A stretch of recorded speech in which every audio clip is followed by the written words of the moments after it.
Una de las cadenas de televisión tiene una serie de 5 programas sobre los inicios del cristianismo e incluyen la crucifixión de Jesucristo, una de las imágenes más gráficas que haya visto. Y entre todos los emblemas del mundo, ninguno es admirado, glorificado y adorado como la cruz. Fue el instrumento del sufrimiento de Cristo y de su muerte, y también el instrumento de nuestra salvación. La historia de la cruz es muy interesante porque se remonta a India, se remonta a China, mucho antes de que Cristo viniera. Y las víctimas, como saben, eran atadas a la cruz con cuerdas o sus manos eran clavadas y eran dejadas a morir. Y el calor del sol, el peso de su cuerpo y la tortura que pasó antes de ir a la cruz, tardaban a veces 2 o 3 días y a veces una semana para que la persona muriera. En una cruz, la más terrible, la más fea, la más dolorosa forma de morir que podamos imaginar. Pero para el tiempo de Constantino, en el siglo IV, y él se había vuelto cristiano o uno profesante, como un instrumento de tortura, fue abolido. Y luego en las naciones cristianas comenzaron a usar la cruz como símbolo del cristianismo. Era labrada en sus carretas, sobre lo que tenían, y la cruz se volvió el símbolo de todo lo que representaba el cristianismo. Y a través de organizaciones como la Cruz Roja, se ha vuelto un símbolo internacional de buena voluntad y ayuda a otras personas. Hebreos, el 6º capítulo, dice: es imposible aquellos que una vez iluminados, que han saboreado el don celestial, que han tenido parte en el Espíritu Santo y que han probado la buena palabra de Dios y los poderes del mundo venidero, si se apartan, no pueden renovar su arrepentimiento, ya que crucifican contra sí mismo al Hijo de Dios de nuevo y lo exponen a la vergüenza pública. Siempre que se proclama el Evangelio, los que escuchan el mensaje y reciben a Cristo como Salvador, lo hacen a través de la cruz, pero si descuidas o rechazas la oferta de Dios de amor y misericordia de la cruz, tú ayudaste a crucificar a Jesucristo. Por eso está mal decir que los judíos crucificaron a Cristo, como los cristianos decían principalmente en la Edad Media, y solían intentar convertir a los judíos a punta de espada, con una pistola en su cabeza o con un cuchillo en su cuello para intentar hacer que se convirtieran, porque decían que eran los asesinos de Cristo. Ellos no mataron a Cristo. ¿Sabes quién fue? Todos nosotros. Todos tuvimos parte en su muerte, porque su muerte fue planeada antes de la fundación del mundo por el pecado. Y la Biblia dice que todos pecamos y no alcanzamos la gloria de Dios. Hay 4 dimensiones de la cruz en las que pienso cuando hablo de ella. Pienso en la amplitud de la cruz.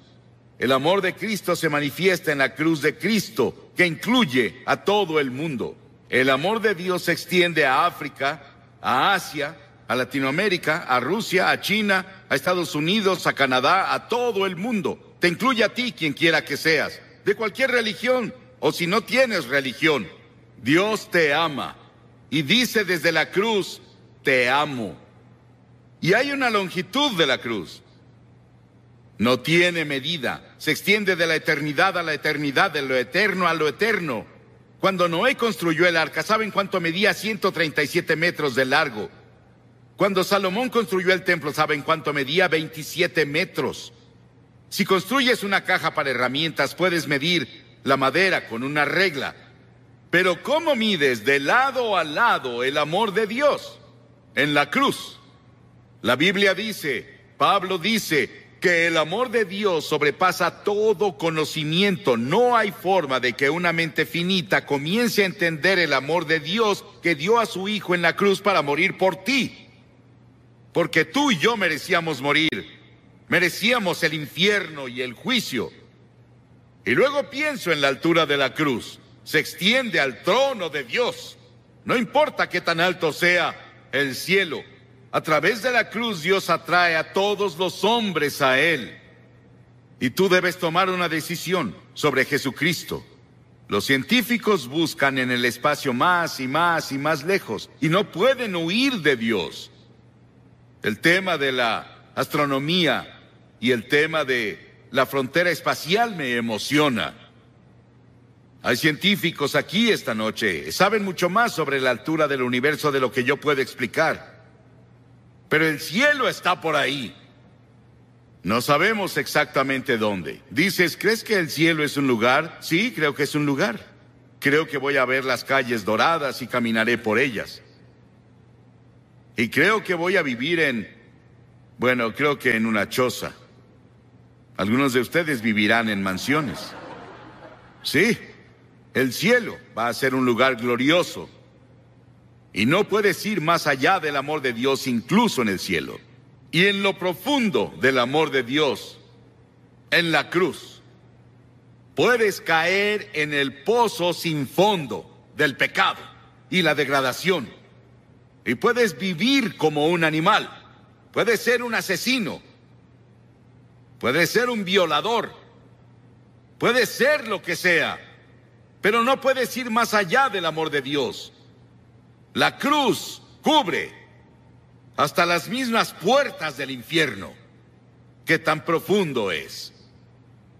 Hay personas hoy que intentan ver qué tan profundo pueden ir al corazón de la tierra. ¿Y qué tan profundo es el espacio? No pueden escapar de Dios. Porque mientras estudiamos las profundidades de la energía, buscamos la unidad. Es una de las razones por las que estudian eso en Illinois. La Biblia dice que profundas son las riquezas de la sabiduría y del conocimiento de Dios. Atrae a cada pecador a la exaltada altura del cielo.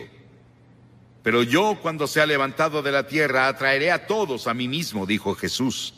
Piensa en la cruz por un momento y en su sufrimiento, por ti y por mí. Dice que Jesús soportó 5 heridas básicas, que los médicos definen como: primera, contusión, cuando lo golpearon en la cabeza y lo torturaron y le pusieron la corona de espinas por ti. Laceración, le descubrieron la espalda y con látigos de cuero largos con ganchos de acero en la punta lo golpearon hasta que sangraba, de pies a cabeza. Era el método romano, torturaban a los prisioneros antes de llevarlos a la cruz. Luego hubo penetración cuando le enterraron la corona de espinas en la frente y su cabeza sangró. Hubo una perforación cuando clavaron los clavos en sus manos y pies. Hubo una incisión cuando le pusieron la lanza en el costado. Ese sufrimiento, esos clavos en sus manos y pies, los pusimos tú y yo, y todas las personas del mundo, porque todos tuvimos parte en la muerte de Cristo, por nuestros pecados. Nuestros pecados lo pusieron en la cruz, y tú participaste. Tal vez estás viendo por televisión en algún lugar, y te gustaría venir a la cruz esta noche y encontrar el amor de Dios, y el perdón de Dios, y el toque de Dios en tu vida. Y luego quiero que vayamos a la cruz desde otro punto de vista. Quiero que veamos las frases de Cristo desde la cruz. En general oímos un sermón así, un Viernes Santo, y eso es todo. Pero la mayoría no vamos a la iglesia el Viernes Santo, y nunca lo oímos. Hay 28 profecías en el Antiguo Testamento sobre la cruz, capítulos enteros. Está Génesis 22 y Salmo 22 e Isaías 53 y Levítico 16, que especialmente tienen que ver con el sufrimiento de Cristo en la cruz. Cientos y miles de años antes de que Él fuera a la cruz. Estaban bajo la inspiración del Espíritu Santo, los autores del Antiguo Testamento. Y los primeros vienen del Salmo 22. Jesús estaba citando las Escrituras cuando dijo: Dios mío, ¿por qué me has abandonado? Es una cita del Salmo 22, pero luego vas un poco más lejos y verás por qué lo dijo. Porque las Escrituras dicen: tú eres santo.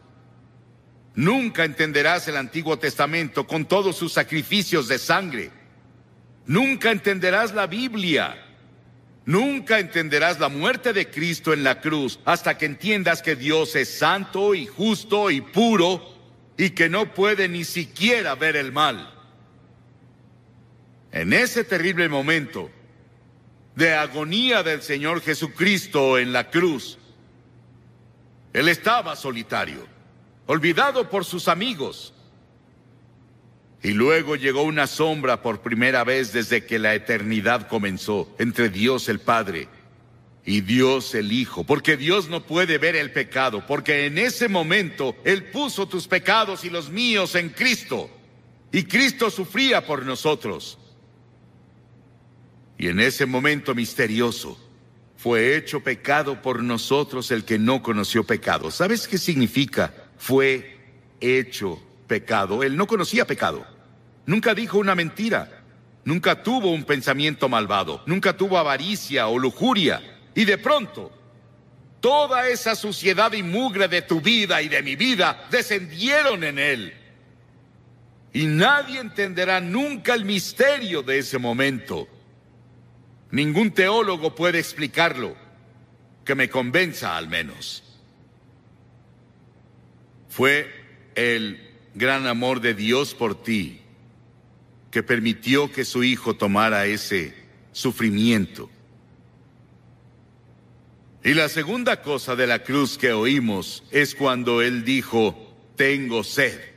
Y ese es el cumplimiento del Salmo 69, 21. Y cuando dijo, tengo sed, le dieron vinagre a beber, mezclado con hiel, y cuando Él lo probó, no lo bebió.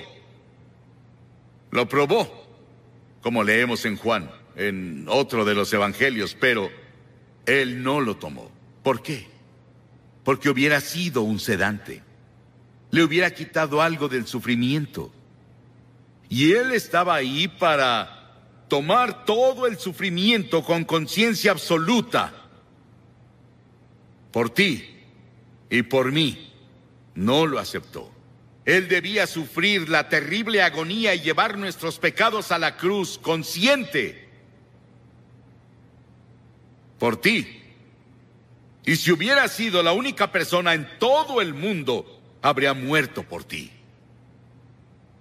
Y luego en Lucas 23:34 hay otra cosa que dice de la cruz. Él dijo, Padre, perdónalos. No saben lo que hacen. Estaba hablando de esos soldados que lo estaban clavando. La multitud que estaba ahí que gritaba e injuriaba contra Él. 72,000 ángeles sacaron sus espadas listos para venir a rescatarlo. Y Él dijo, no. Lo hago porque los amo. Verás, tú y yo hemos pecado contra Dios, quebramos sus leyes, y Él dijo, el día que rompas mis leyes, sufrirás y morirás. Él se lo dijo a Adán y Eva, ellos rompieron la ley. Pecaron, eso significa. Y verás, Dios nunca quiso que nadie muriera. Y Dios no creó el infierno para nosotros. Pero deliberadamente nos rebelamos contra Dios. Y Dios no sería Dios, Él no sería justo y recto y santo si viniera a darnos palmaditas y dijera, te perdono.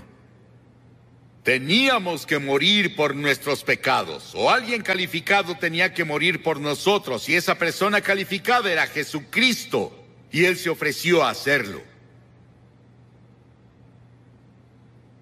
Él murió en nuestro lugar.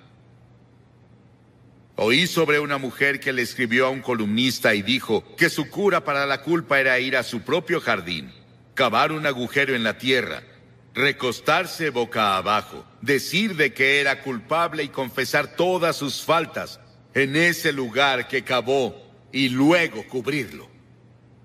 Las personas harán casi de todo para enterrar sus culpas. El lugar para deshacerse de ellas es la cruz.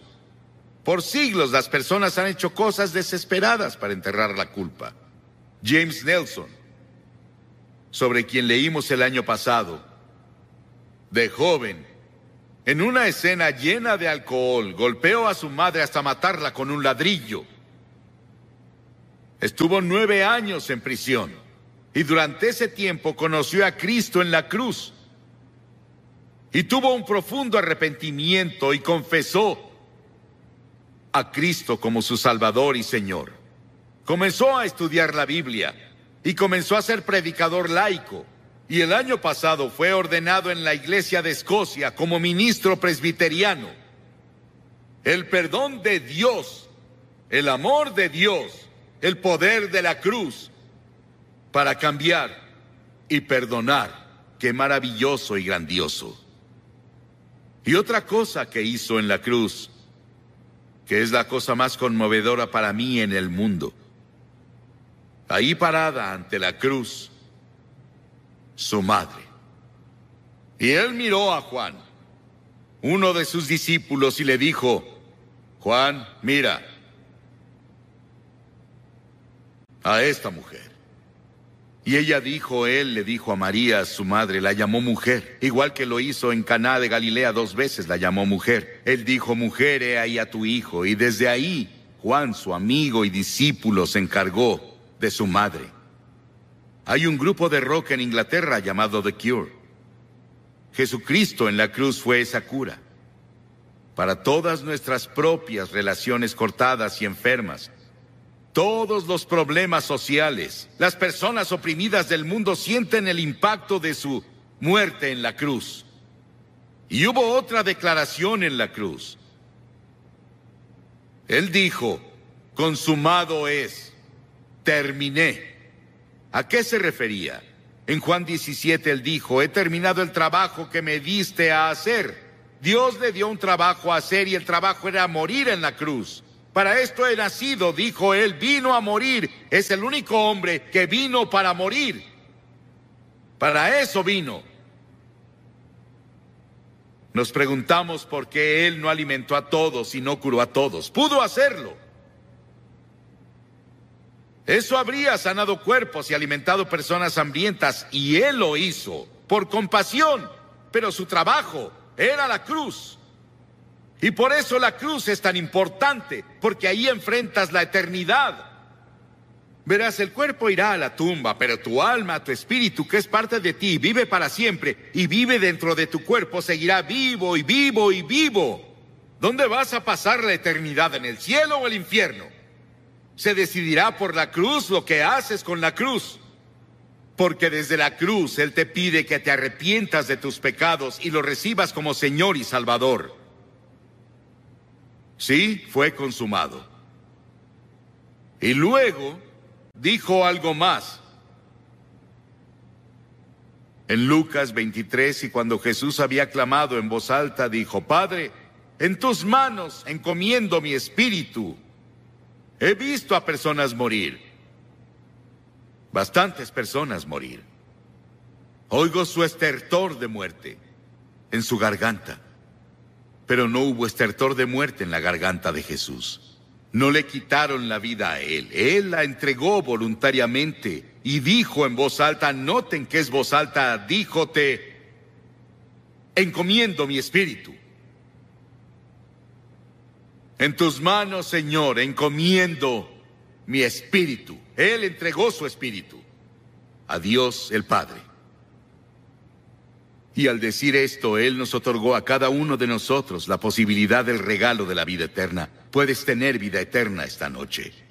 Estábamos perdidos, confundidos, sin un propósito ni significado en la vida, sin seguridad de una vida futura. Y Jesús desde la cruz nos alcanzó por la muerte y nos rescató. Y le decimos hoy, Señor y Salvador.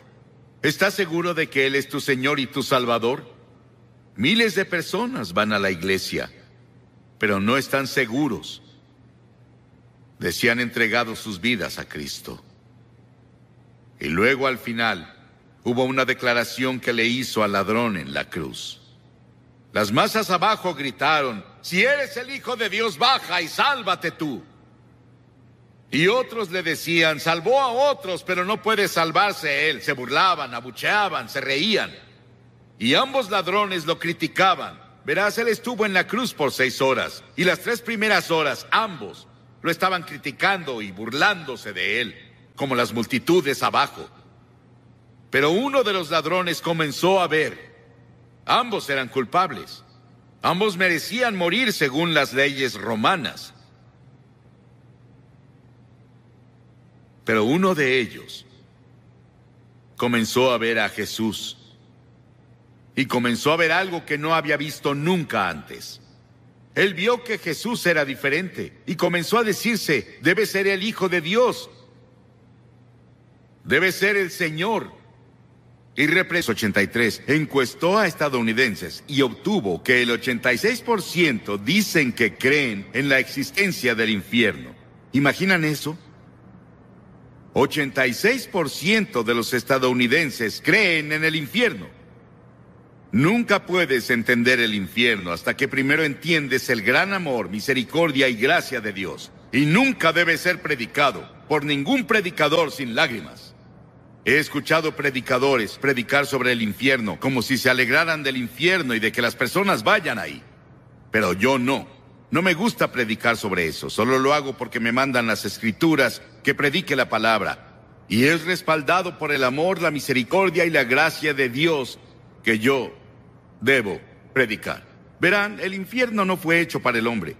El infierno fue creado para el diablo y sus ángeles. Pero algunos se han tomado la libertad y la imaginación de distorsionar la idea de un juicio futuro. Hace que las personas digan que Dios no es un Dios de amor.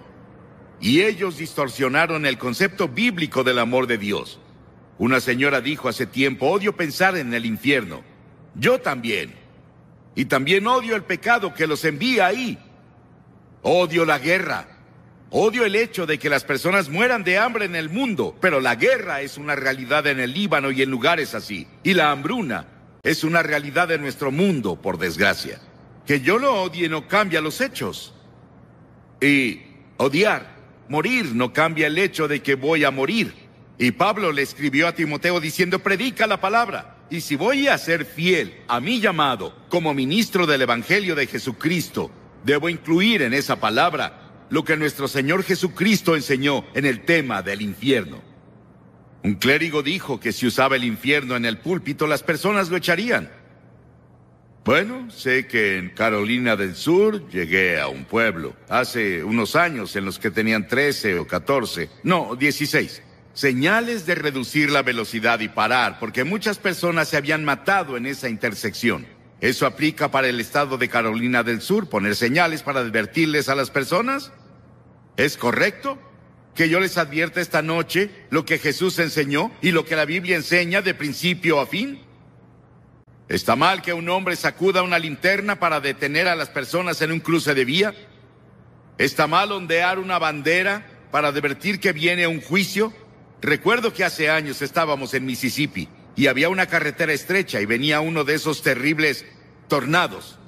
Y un puente fue arrastrado en el torrente de agua. Y un hombre salió esa noche cuando vio lo que pasó e intentó advertir a los autos con su pañuelo mojado y una linterna. Y ninguno de ellos paraba y 5 de ellos cayeron y los ocupantes de los autos murieron. Jesús curó a una persona mentalmente enferma. Una vez, el Gadareno, y un hombre poseído por demonios. Y las personas le pidieron a Jesús que los dejara en paz. Y él respondió su oración. Él los dejó solos. No tienes que escuchar este sermón esta noche. Puedes decir: no quiero escuchar esto. Déjame en paz. Y Jesús podría responder tu oración y dejarte en paz. Y si te dejas solo, el Espíritu de Dios, nunca podrás encontrar perdón de pecados y nunca entrarás al paraíso. Las personas no quieren ser advertidas sobre el juicio y el infierno. Y dirás que no es asunto mío. Bueno, imagina que eres alguien ahogándose y yo tengo el bote del Evangelio y no dejaré que te ahogues, si puedo ayudarte. Eres un hombre hambriento y yo tengo el pan de la vida, no voy a dejarte sin pan. Eres un hombre envenenado, lleno del veneno del pecado, y yo tengo el antídoto del Evangelio de Cristo y no te dejaré morir, no te dejaré solo.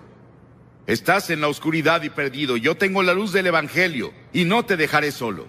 Estás en atadura y yo hablaré la verdad que te traerá libertad. Estás enfermo y yo hablaré de verdad que te traerá salud. Estás en el camino amplio que lleva a la destrucción, y yo hablaré la verdad que te transferirá al camino estrecho que lleva a la vida eterna. Estás en una tormenta en el mar, y te hablaré la verdad que te llevará al puerto de la seguridad. Y algunas personas dicen que en realidad no estamos perdidos. El diablo le dijo eso a Eva en el jardín del Edén. Cuando Dios dijo que morirás si comes el fruto del árbol prohibido. El diablo llegó a susurrar en su oído en la serpiente y dijo, de seguro no morirás. A eso se le llama universalismo. En otras palabras, todos son salvados. Solo no lo saben.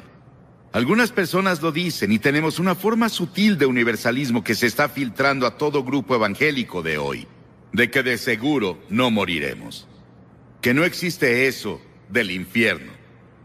Pero creo que existe, de acuerdo con las enseñanzas de las Escrituras. Creo que es intuitivo. El hombre en todo el mundo cree que un día tendrá que dar cuentas y va a tener que sufrir de cierta forma por la vida desobediente que vivió aquí. Y luego Jesús constantemente lo enseñó. Nadie en las Escrituras habló más sobre el infierno que Jesús. Él dijo, y cualquiera que lo maldiga quedará expuesto al infierno del fuego. Lo dijo en el capítulo 13 de Mateo. El Hijo del Hombre enviará a sus ángeles y arrancarán de su reino a todos los que pecan y hacen iniquidad, y los arrojarán al horno encendido, donde habrá llanto y rechinar de dientes. Mateo 25:41 dice, luego dirá a los que estén a su izquierda, apártense de mí, malditos, al fuego eterno preparado para el diablo y sus ángeles. Si tu mano te hace pecar, córtatela. Más te vale entrar manco en la vida eterna que con tus dos manos ser arrojado al infierno. Dijo que es mejor vivir la vida con un ojo, una mano, una pierna, que ir al infierno con todo. La Biblia enseña que hay al menos 3 tipos de infierno. Primero, está el infierno en el corazón. Miles de personas aquí tienen un infierno en su corazón. Y ahí es en donde comienza. La mayoría en el mundo asume que la naturaleza humana es buena, pero la Biblia nos enseña que básicamente es mala. Por naturaleza somos egoístas, pecaminosos, obstinados y perdidos. En pecado me concibió mi madre, dijo David. Todos somos pecadores y nacemos en el pecado, y luego cuando llegamos a la edad de la responsabilidad, tal vez los 7, 8, 9 o 10 años, elegimos pecar. Luego nos volvemos pecadores por práctica. Y practicamos el pecado incluso si tenemos computadoras. Usamos las computadoras hoy para hacer fraudes y todo tipo de cosas. Y luego todas las cosas que están ahí, vemos plantas de marihuana en los bosques y donde las personas las plantan. Todo lo que ves y cualquier comité de investigación que nombres encontrará serpientes, porque la naturaleza humana es maligna. La naturaleza humana es mala. Y por esa razón necesita redención, transformación, necesita un nuevo nacimiento, es lo que Cristo vino a hacer. Infierno en el corazón. Está el infierno de la culpa. Un hombre me escribió hace tiempo. Él engañaba a su esposa. Vivía medio tiempo con otra mujer en otra ciudad. Y dijo, estoy viviendo un infierno. Él se vio atrapado y era un infierno. Y la Biblia nos enseña que hay una muerte ardiente como el infierno en el corazón humano. Y cada persona que parece buena, íntegra y espléndida puede convertirse en un asesino violento y un maníaco de repente. Conozco a una mujer refinada, hermosa. Su esposo era uno de los líderes de la comunidad. Y sin ninguna provocación en absoluto, mientras él dormía, ella tomó una pistola y le disparó, lo mató. Ella está en prisión ahora. Y leemos eso a diario en el periódico. Las personas dicen que eran personas buenas, refinadas, hacían todo tipo de cosas y nunca imaginaron que harían eso. Y en el corazón hay culpa. Y está el infierno de la inquietud. La Biblia declara, el malvado es como un mar agitado. Vimos el verano pasado a gente en Europa. Fuimos a Ámsterdam a dar una conferencia sobre evangelistas itinerantes. La considero una de las más grandes conferencias impartidas en la historia de la iglesia cristiana. Y nos vimos con muchas otras personas que estaban solo buscando algo, no sabían qué. Vi a estadounidenses y personas de Japón y de todos lados corriendo como si su vida dependiera de ello. No sabían a dónde iban o qué hacían, solo iban, intentando encontrar descanso y paz. Y está el infierno de la lujuria. La viuda que se entrega al placer ya está muerta en vida. Alguien me preguntó el otro día qué significa lujuria. Hablaré un poco de eso mañana en la noche con los jóvenes. Pero lujuria significa no solo ver a una mujer o a un hombre y admirarlos. Significa que si tuvieras la oportunidad, cometerías inmoralidad. En otras palabras, la lujuria es tanta que cederías si pudieras. Y muchas personas tienen fantasías y hay lujuria en sus fantasías. Y está el infierno del odio. Este infierno del odio ha estallado en guerras y motines y todo tipo de conflictos. El infierno se mudó a la tierra. Y finalmente, está el infierno en el futuro. Y el infierno futuro es una proyección del infierno que tienes ahora en tu corazón, en tu casa, en nuestro mundo. Salvo que sigue y sigue. Jesús habló más sobre el infierno que cualquier persona en la Biblia, como dije hace un momento, pero nos advirtió para que huyamos de él. Este es el hecho del infierno que hace que el amor de Dios sea tan sorprendente y glorioso. El hecho de que se hizo para el diablo y sus ángeles, y escuchamos al diablo y seguimos al diablo y hacemos lo que el diablo dice. Y Dios nos ama tanto que pensó en un plan para salvarnos, para que nunca tengamos que pasar un día en el infierno. ¿Cuál es la naturaleza del infierno? Bueno, hay muchos misterios que rodean este tema. Esencial y básicamente es la separación de Dios. Estamos separados de Dios por el pecado, y eso continúa en la eternidad. Y hay 3 palabras que Jesús usó para describir el infierno. Él usó la palabra muerte. Verás, Dios es vida, y estás separado de la vida de Dios. Estás muerto. Espiritualmente muerto, separado de Dios. Y luego usó la palabra gran oscuridad. Dios es luz, estamos separados de la luz. Vivimos en oscuridad. Y luego usó la palabra fuego. Y seguido me pregunto si ese es un fuego terrible dentro de nuestros corazones por Dios, por la comunión con Dios que nunca puede ser saciado. Hemos rechazado a Dios, le hemos dado la espalda a Dios. Nunca podemos conocer a Dios. Se indica en esta historia que este hombre no tenía una segunda oportunidad.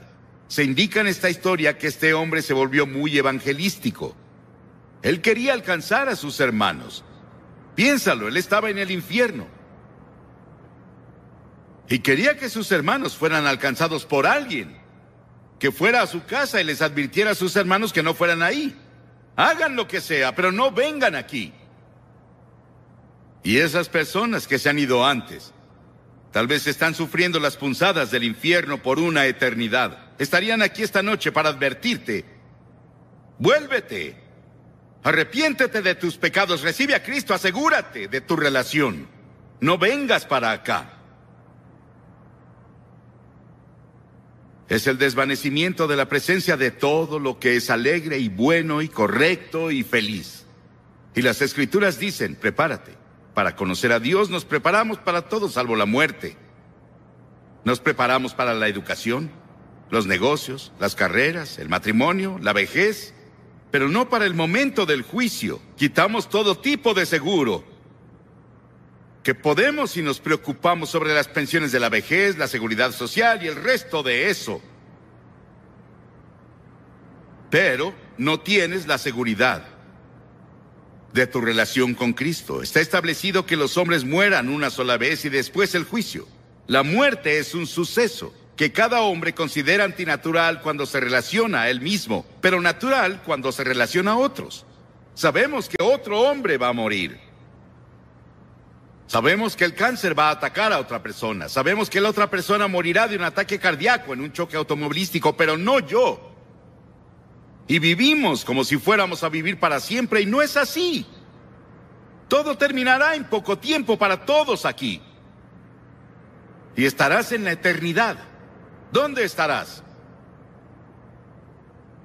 ¿Apartado de Dios o con Cristo en el paraíso? El hombre en la cruz que estaba muriendo con Jesús era un pecador terrible. Merecía ser crucificado. Merecía la pena según la ley. Y dijo que lo merecía. Y se volvió a Jesús y dijo, Señor, recuérdame cuando vengas en tu reino. Es todo lo que dijo. Recuérdame, él no tuvo tiempo de ser bautizado, no tuvo tiempo de unirse a una iglesia.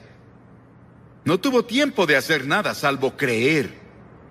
Y Jesús dijo, hoy estarás conmigo en el paraíso. Piénsalo. La primera persona que Jesús se llevó al paraíso con él era un ladrón, un asesino, un hombre que merecía el infierno. Pero en la cruz, Cristo estaba muriendo por personas como él. Y Cristo moría por personas como tú. Y las personas más difíciles de alcanzar no son como él. Ellos saben que son pecadores, saben que necesitan a Dios. Son personas como nosotros aquí, bien vestidos, vamos a la iglesia, tenemos un poco de religión, pero no es lo primero en nuestras vidas, no es lo principal en nuestras vidas. Y tenemos suficiente religión para evitar que tengamos una buena dosis de salvación de Cristo. Has sido vacunado. Y sientes que no tienes una necesidad espiritual. ¿Qué hay de las personas que dicen que están felices y tienen buen ingreso, buen trabajo, una buena familia y todo? No necesito a Dios. No necesito a Cristo. ¿Para qué lo necesito? Vas a necesitarlo, hermano y hermana. Vas a necesitarlo mucho por mucho tiempo. Es mejor que vengas ahora mientras tienes oportunidad. La Biblia dice que ahora es la hora aceptable. Ahora es el día de la salvación. Ven mientras puedas. No puedes venir a Cristo cada vez que quieras. Solo puedes venir cuando el Espíritu Santo te ha convencido y te trae, y donde la palabra de Dios ha sido proclamada.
¿Has venido a Cristo?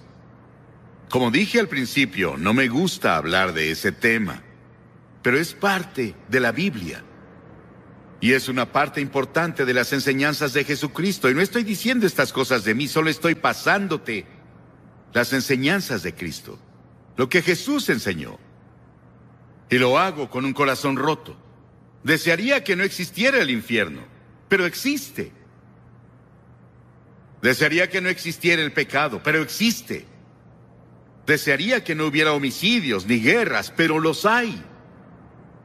Y hay un infierno, pero gracias a Dios hay un cielo, hay un paraíso, y ahí es donde Jesús está. Y quiero decirte esta noche que sé que yo iré ahí. En el momento que leas en el periódico que Billy Graham murió, sabrás que está más vivo de lo que jamás estuvo, y estoy en el paraíso. Y ya quiero estar ahí.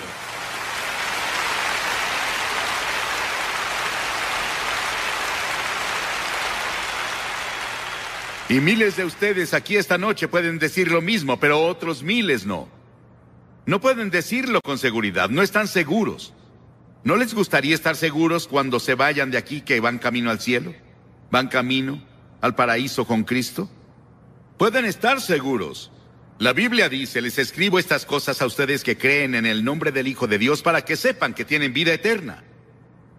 Pablo dijo, y estoy seguro de que tiene poder para guardar lo que le he confiado hasta aquel día. Yo sé, tú puedes saber. Dirás, Billy, ¿qué tengo que hacer? Muy bien, debes hacer 3 cosas. Primero, debes arrepentirte de tus pecados. Arrepentirse significa cambiar tu mente, cambiar tu forma de vivir. Dejar que Cristo venga y te ayude a cambiar. Él te ayudará a hacer el cambio. No puedes cambiar solo. Eres muy débil. Pero si dices, Señor, estoy dispuesto, yo te ayudaré.